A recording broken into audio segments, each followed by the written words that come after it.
Assalamu alaikum dear students. As you know that we have started the MDK 2021 MCQ solution along with explanation. जैसा कि आपको मालूम है कि हम MDK 2021 की जो MCQs है उनकी solution और explanation का एक सिलसिला हमने शुरू किया है. तो let's start from the today's MCQs. अभी तक हमने almost उस पर 10 लेक्चर जो है वो अपलोड किए हैं. अगर आपने अभी तक वो नहीं देखे हैं तो you can watch through in our YouTube channels learn with Umar. आज हम बढ़ेंगे क्वेश्चन नंबर 71 की जानिब. The question number 71 is it is the most energy rich compound. इनमें से एक कंपाउंड जो है वो एनर्जी रिच है, उनमें ज़्यादा एनर्जी है. तो क्या वो FADH2 है, ATP है, NADH है या GTP है? याद रखिए कि आपको पता है कि NADH2 जो है जब इसकी ये NADH2 जो है ये आपको इलेक्ट्रॉन ट्रांसपोर्ट चेन में 3 ATP प्रोवाइड करता है. So the correct option is option C. FADH2 जो है वो 2 ATP प्रोवाइड करता है.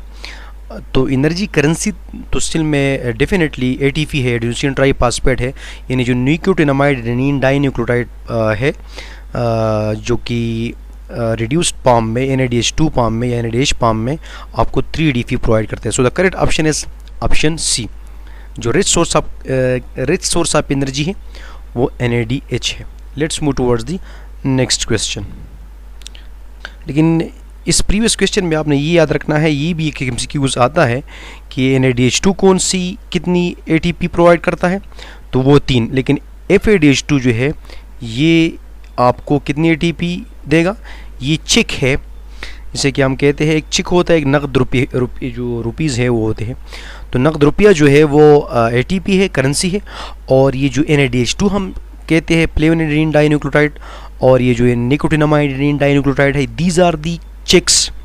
जब ये पे होते हैं इलेक्ट्रॉन ट्रांसपोर्ट चेन में तो NADH2 आपको 3 ATP प्रोवाइड करता है और FADH2 आपको 2 ATP. So the correct option is option C. NADH जो है या NADH2 जो है these are the rich source of the energy. So the correct option is option C. Let's move towards the next question.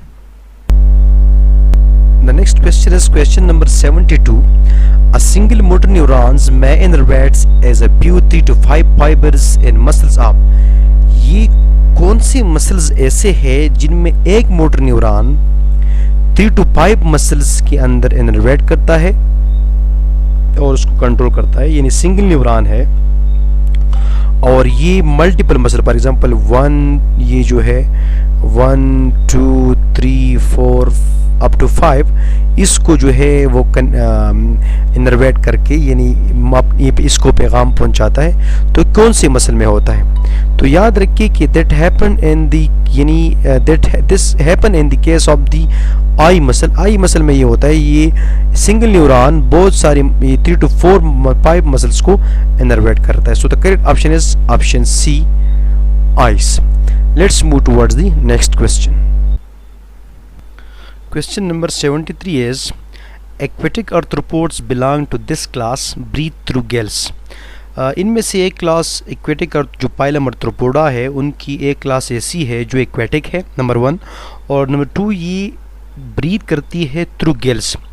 तो insects आपको पता है कि they are not the aquatic. Arachnids insect जो कि आपको पता है क्लास इंसेक्ट था जिसमें हाउस फ्लाई, हनी बीज, ये जो मॉस्किटोज है दे आर इंक्लूडेड, जो लार्जेस्ट क्लास है.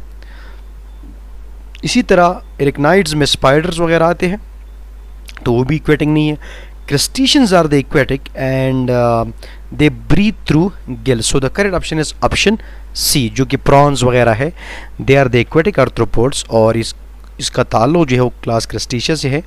जो क्रस्टेशियंस है they respire through gills and they are actually found in the aquatic ecosystem. So the correct option is option C. Let's move towards the next question. The question number 74 is which cell secrete flexible elastic non-living matrix collagens and that surround the chondrocytes. कौन से sales ऐसे हैं जो कि flexible elastic और non living matrix जो collagen से है वो सिक्रिएट करता है और वो कॉन्ड्रोसाइट्स के इर्द गिर्द होते हैं। तो याद रखिए अस्टियोसाइट्स हुए या अस्टियोब्लास्ट हुए या अस्टियोक्लास्ट हुई, these are the bone cells. Osteocytes आपको पता है these are the mature bone cell जो कि मैट्रिक्स को कैल्शियम को उधर कैल्शियम और फास्फेट की डिपोजिशन को गवर्न करता है। अस्टियोक्लास्ट जो है ये पेगोसाइटिक एक्टिविटी करते हैं, जो ओल्ड डैमेज सेल्स है वो कहा जाते हैं। अस्टियोब्लास्ट जो है वो न्यू बून फॉर्मिंग सेल्स है। तो दीज आर जो ऑप्शन ए बी और डी है, these are related with bones. The option C is the correct option because chondrocytes are the cells which are present in the cartilage and they secrete flexible elastic non-living matrix collagens that surround the chondrocytes. So the correct option is option C. Let's move towards the next question. Next question is question number 75. Salamander belong to which of the following class? Salamander का ताल्लुक किस class से? Class Pisces, reptiles, Aves या amphibians? तो as you know that salamanders जो है they are belong to the class amphibians. So the correct option is option D.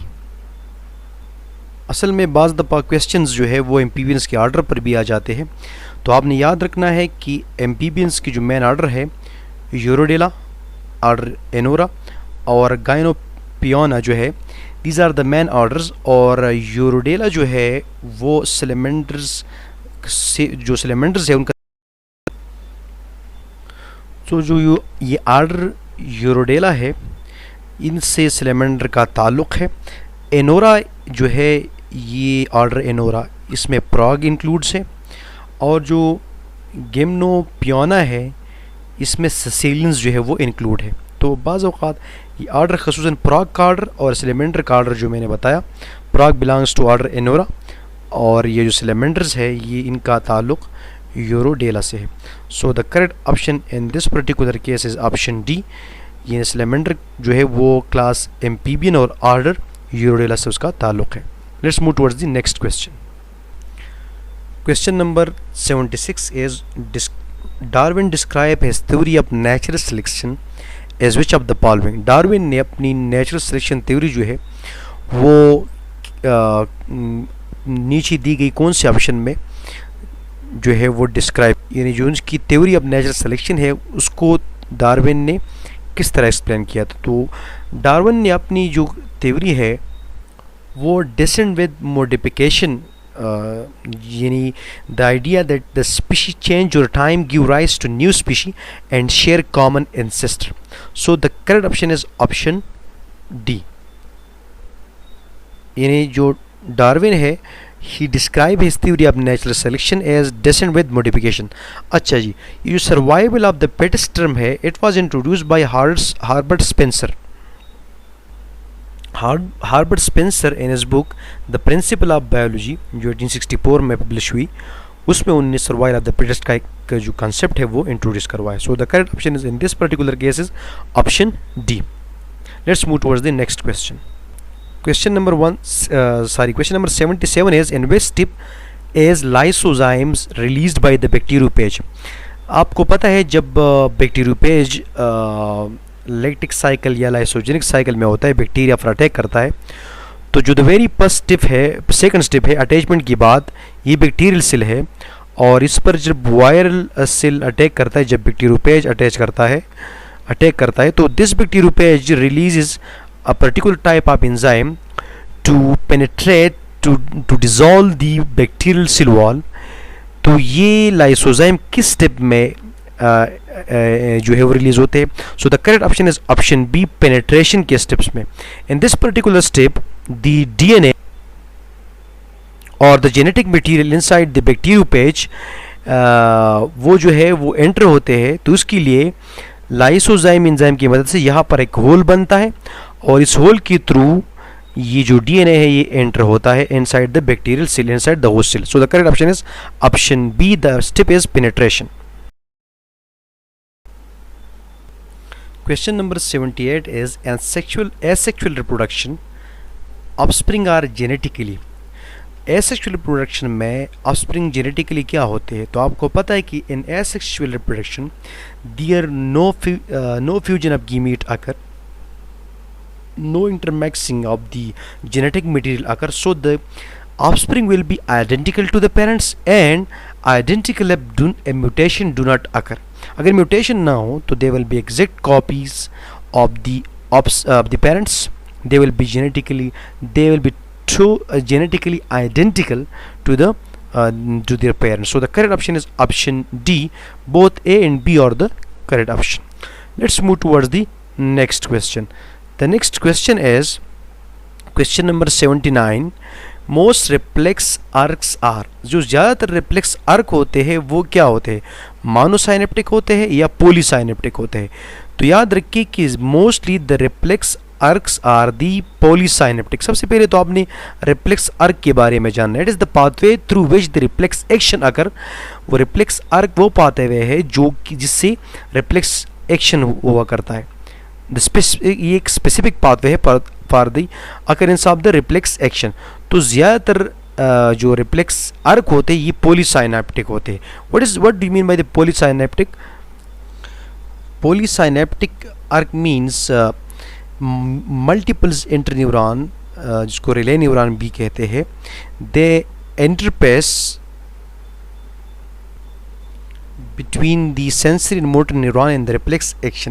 यानी जो मल्टीपल इंटरन्यूरॉन है they interpose between the sensory and motor neuron and the reflex action. So reflex pathway. So the correct option is option B. ज़्यादातर reflex arc जो होते हैं वो पॉलीसाइनेप्टिक reflex जो है वो होते हैं. So the correct option is option B. Let's move towards the next question. यानी जो मोनोसाइनेप्टिक रिफ्लेक्स है और ये जो पॉलीसाइनेप्टिक रिफ्लेक्स है, आपने अगर अभी तक ये समझ नहीं आया तो let me differentiate this two. जब रिफ्लेक्स आर्क ओनली 2 न्यूरॉन्स पर कंसिस्ट होता है, 1 सेंसरी और 1 मोटर, तो ये मोनोसाइनेप्टिक रिफ्लेक्स कहलाता है. और ये ज़्यादातर जो मोनोसाइनेप्टिक है ये refers to the presence of single chemical synapse. जो पॉलीसाइनेप्टिक है रिफ्लेक्स है ये मोर इंटरन्यूरॉन्स जो है मोर इंटरन्यूरॉन्स जो है वो connect apparent sensory and apparent जो सिग्नल्स मोटर है वो कनेक्ट करते हैं. What does it mean? It means that